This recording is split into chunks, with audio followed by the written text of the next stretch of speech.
Excelência. 6 horas e 36 minutos e é claro que a gente abre essa edição do S Notícias com a notícia que o Brasil inteiro esperava, a convocação da seleção brasileira para a Copa. E teve evento especial aqui na TV Sim SBT, a Renata Fermo acompanhou tudo e conta pra gente sobre o nosso time que vai trabalhar na cobertura do Mundial. Boa noite, Renata Fermo, cadê você, minha amiga? Agora sim.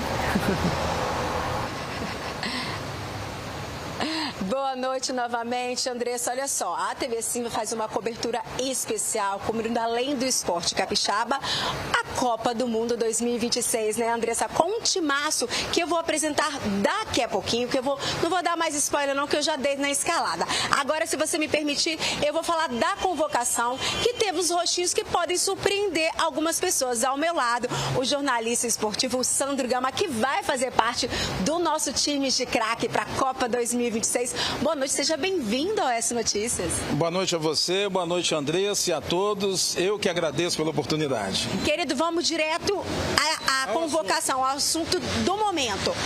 Goleiros, o que você achou? Bom, primeiro, corações desacelerados, né? Tava todo mundo com o coração acelerado. Goleiros, a surpresa foi o Everton, né? O Everton do Grêmio. Não que ele não seja um bom goleiro, um grande goleiro, está atravessando uma grande fase, mas foi uma surpresa, a gente sabe disso.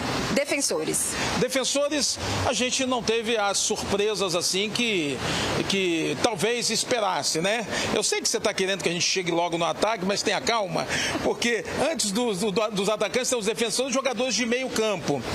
Já vou adiantar, inclusive, para muita gente o Lucas Paquetá foi uma surpresa. Para mim não, porque já vinha mostrando o Carlo Ancelotti que o Paquetá teria sim totais condições de voltar a vestir a camisa da seleção brasileira e numa Copa do Mundo. É claro que ele não atravessa aquela fase que se espera, mas muitos deles também não atravessam. Então, penso eu que para você, torcedor que está assistindo, não tivemos surpresas assim grandes no setor de defesa e também no meio campo. Tivemos surpresa assim no ataque. E aí, me conta, o que você achou desse ataque? Para mim não foi o Neymar a surpresa, para mim foi o Ryan. Não que ele não mereça, ex-jogador do Vasco, hoje no futebol inglês, mas o Ryan vem atravessando uma fase simplesmente fantástica. Desde que ele chegou ao time, quando ele joga, o time do Burma, ele não consegue perder. Então o Ryan, né, vem atravessando uma fase maravilhosa, é um garoto de 18 anos, o conheço pessoalmente, né, fiz muitas coberturas do Vasco, esperava o Ryan na seleção? Sim. Numa Copa do Mundo? Talvez na próxima. Nessa foi eu digo para você que foi uma grata surpresa e, sinceramente, se ele for utilizado em algum momento, ele vai dar o que falar, porque é um jogador dedicado, é um garoto com uma explosão incrível dentro de campo. E a família dele está muito feliz, com certeza. Não te surpreendeu, acho que é Ibanez o Awali, Ibanez? O Ibanez, não que tenha ficado surpresa, ele já tinha figurado na seleção brasileira. Só que muita gente não esperava que ele fosse convocado para a Copa do Mundo, tal, aquele negócio todo, mas surpresa de tudo, acabou que não foi. Para muita gente, foi surpresa daquele cara lá, que deu um bafafá. Não, Vinícius Júnior. Era chamado Neymar. Que por acaso muita gente não queria e muita gente queria, né? Eu, sinceramente, achei justa a convocação do Neymar. Mas vou explicar por números. O Neymar, se você for colocar por números na seleção brasileira, em 128 jogos, ele marcou 78 gols e deu 59 assistências. É muita coisa. Aí você vai dizer, não, Sandro, é um momento. Tá, o momento do Neymar no Santos não é altíssimo nível. Mas se tu pegar o time do Santos para analisar, não é esse timaço todo. Pelo contrário, é um time com muita deficiência técnica. E o Neymar passa raiva quando ele pensa antes da bola chegar e a maioria dos demais companheiros não pensam dessa maneira. Não menosprezando a ganho. Nós estamos falando de futebol, de tática e de técnica dentro de campo. Mas, mesmo assim, toda jogada perigosa que sai do Santos, 8 ou 9 delas passam pelos pés do Neymar. E os números?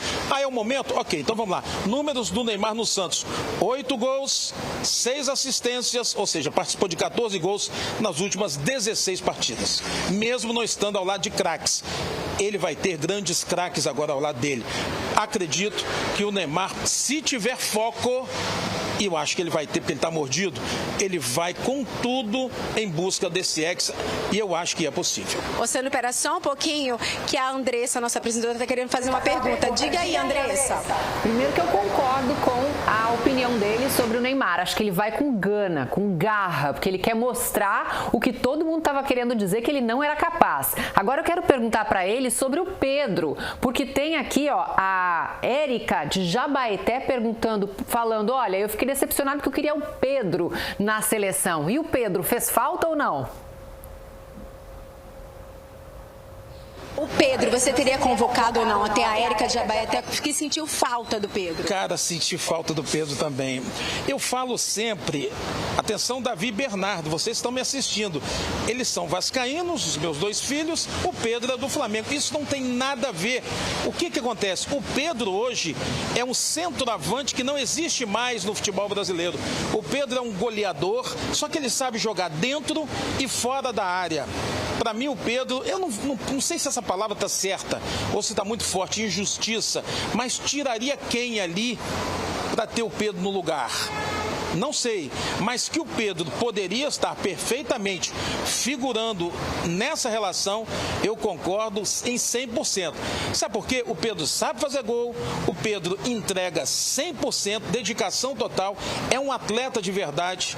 E eu posso dizer que eu acompanhei de perto durante muito tempo o Pedro pelo Flamengo e pelo Fluminense também. Hoje está no Flamengo. Infelizmente, a gente ficou sem o Pedro, mas foi muito bem lembrado de uma forma muito inteligente, porque hoje é o centroavante. Os mais antigos que estão me assistindo sabem o que eu estou falando. Aquele cara que se posiciona bem, aquele cara que tem o cheiro que a bola gosta. Ela procura um cara igual o Pedro. E você vê que isso acontece no time do Flamengo. Então, realmente, o Pedro é um nome que poderia estar na relação. Eu vi a galera do time, sim, também comentando do Endrick do Real Madrid, que também surpreendeu. Te surpreendeu? O Endrick assim, o Endrick, ele é um grande jogador. Ele já provou que é um grande jogador, ele vive um momento especial. Então, assim, às vezes a gente fala que está surpreso por conta da idade, por ser um jogador novo demais, né? Ah, mas ele tem várias Copas pela frente. Se são os melhores, a gente tem que convocar, né? A gente não, o treinador da seleção tem que convocar. E ele falou uma coisa curiosa, olha, eu só convoco 26. Eu mudaria, viu, Andressa, o estilo da convocação. Eu levaria 2 goleiros. A FIFA podia fazer assim, 2 goleiros, se por acaso algum se machucar, aí vai outro, porque 3 goleiros, geralmente o terceiro goleiro não participa, né? Dificílimo isso acontecer. E aí tu poderia levar um jogador de linha, aí seria o Pedro, talvez. Obrigada, viu, Sandro? Obrigada. Tá aí, Andressa, a convocação de Carlo Ancelotti, que surpreendeu alguns, não surpreendeu outros, deixou alguns tristes, mas é a nossa seleção brasileira que vai rumo ao Hexa, né, minha amiga? Isso aí, Renato. Ó, tem também a mensagem aqui do Edu Santo. Paquetá é o pior jogador da equipe, a convocação dele não tem lógica. E você de casa, qual a sua opinião sobre a convocação da seleção brasileira? Quem você gostaria que estivesse, que não foi convocado? Quem você gostou da convocação? Manda aqui para o nosso WhatsApp, que aparece aí na sua tela, 99273-9397, que eu leio até o fim do programa. Obrigada, Renata. Daqui a pouco eu volto com a Renata, porque ela tem muito mais informação aqui sobre a convocação e também sobre o time da TV Sim, que vai participar da cobertura da Copa.